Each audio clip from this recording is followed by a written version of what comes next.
Welcome back to some new r/PettyRevenge stories, where people share small victories over those who wronged them. I hope you had a great day. Thanks for all the likes and comments on the last video.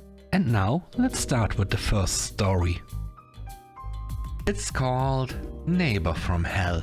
About 20 years ago, I was living in a 2-story apartment building when I got the neighbor from hell. She was a single mother with 2 teenage boys. And let's just say, living below them was anything but peaceful. Over the time she lived there, I had multiple run-ins with her. The final issue though was noise complaints. Once summer started, she began letting her kids stay up late, blasting music and TV well into the night. Since I had to wake up early and she wasn't exactly easy to approach, I decided to report her to the complex security for the noise. Not long after that, I had a business trip that kept me out of town for over 3 weeks. When I got back, I was surprised to find an eviction notice on my door, citing that I had been unresponsive to multiple noise complaints. Confused, I gathered my travel documentation, including hotel and restaurant receipts, and headed to the leasing office to clear things up. When I explained the situation to the agent, they mentioned that numerous complaints had been filed against me during the time I was away. I asked for the specific dates and pointed out that I had been out of town for most of the past month. As we reviewed my proof, the agent started to suspect something was off.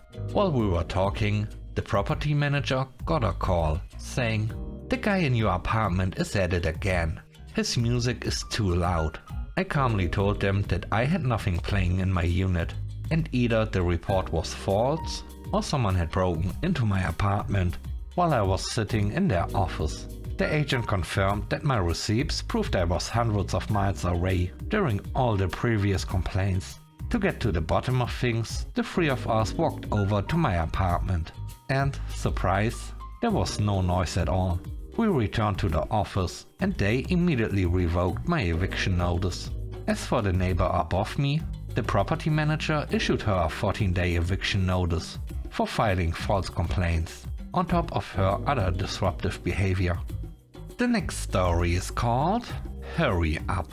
When I worked at a resort one year, the management found themselves short on cashiers. They noticed that I was quick at completing tasks, so they decided to have me trained on the cash register. I wasn't thrilled about it, but I didn't have much of a choice. My coworker T was assigned to train me. T was an older guy who was goofy, funny, and often made playful, though sometimes inappropriate, comments towards me. Despite that, we got along well enough. As part of my training, I was given an "I'm earning my ears" tag to wear over my name badge, so guests would know I was still learning. T and I headed to the dining area where my training began. The resort had multiple restaurants, each serving different types of food, plus a bakery and a store. This made the register's item list quite long, divided into 5 pages. T reassured me that I'd eventually memorize everything with practice. Things were going smoothly, and most guests were patient and kind when they saw I was still learning. Some even offered words of encouragement, which I really appreciated. But then, she showed up. A thin woman with a pointy nose and a perpetually frowning expression. She had quite a few items, including food and non-food merchandise, like mugs and decorative cups. Since those merchandise items were listed in a different section, T had to point them out to me. After helping me navigate the list, T handed control back to me so I could practice. Suddenly, the woman let out an exasperated sigh.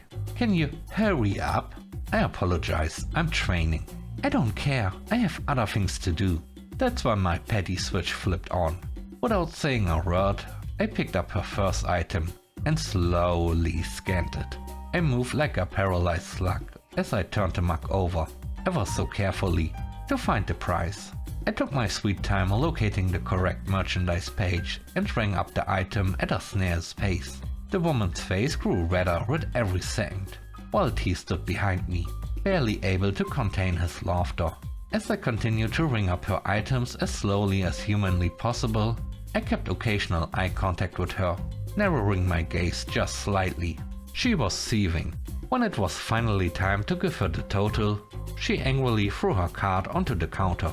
I picked it up and completed the transaction at the same leisurely pace, before gently tossing the card and receipt back onto the counter. The third story is called Cold Revenge. In early February last year, my partner and I traveled to Japan during winter. Midway through our trip, we woke up one morning to the aftermath of an overnight snowstorm. Excited, we both ran outside, danced in the snow and took photos. At one point, my partner asked me to pose with a snowball. Naively, I thought it was just a quick 5-second photo opportunity, so I obliged. However, she started taking her time, adjusting the phone, rotating it, and telling me to hold still. Meanwhile, the snow was practically freezing my hands. After a while, I started asking, "Are you done yet?" She responded with mischievous grins and giggles. That's when I realized what was happening. This was a prank. Defeated, I dropped the snowball as she laughed and patted herself on the back for a prank well executed. Fast forward to last December, and we found ourselves back in Japan, in the same town. We were strolling through the streets, admiring the beautiful Christmas and New Year's decorations. I was enjoying the scenery, when suddenly my partner called out, "Hey, look, photo please." I turned around to see her standing there, smiling, holding a pile of snow.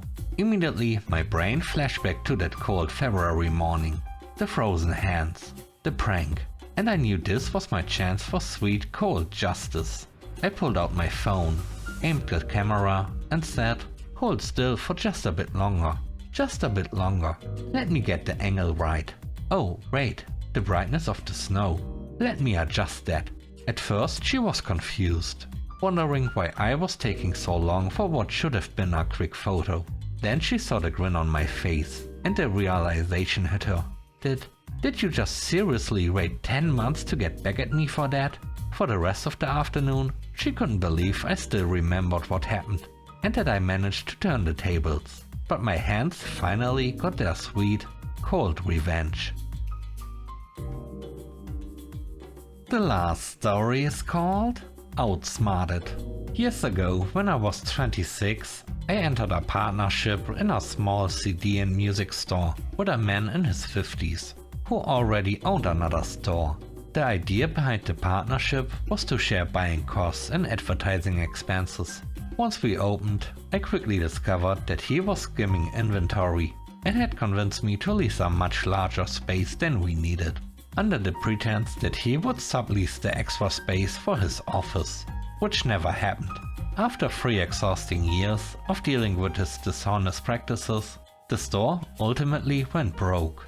We had about $25,000 in equipment and another $20,000 in inventory.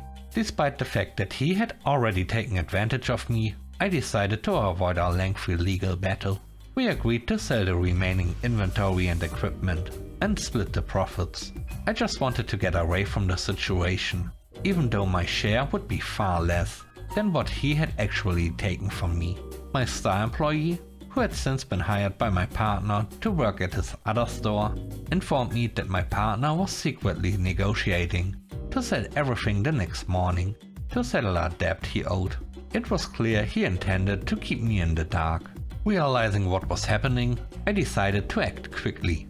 Early the next morning, I hired movers to empty the storage garage we had rented. I took back all the equipment and inventory that belonged to me. As we were leaving, I noticed another truck arriving. It turned out to be the debt collector's crew. Later that day, my former employee confirmed that the debt collector's crew had arrived to find the storage garage completely empty. My partner and the debt collector ended up in court, accusing each other. In the end, my ex-partner was still on the hook for his debt. I decided to play along and called him, acting like I wanted an update on when we'd sell the inventory and furnishings. He told me everything had been stolen. I pretended to be upset and just hung up. Over the next year, I slowly sold the equipment and recouped part of my losses. Fast forward 4 to 5 years. I spotted him in a restaurant parking lot while I was driving off. He smugly asked how I was doing. fully aware of his past actions. I replied, "Fantastic." Then with a big grin, I added, "So, you still haven't figured out where the stuff went?" His smug expression turned to fury as I drove off, cheerfully telling him to have a wonderful day. Thanks for watching the video to the end. I hope you enjoyed it. If you did, please don't forget to leave a like, comment and subscribe. And if you have time, watch another one of my videos. Also, if you want to support me further, check out the channel membership or Patreon. And now, I hope you have a great day. See you soon. Bye bye.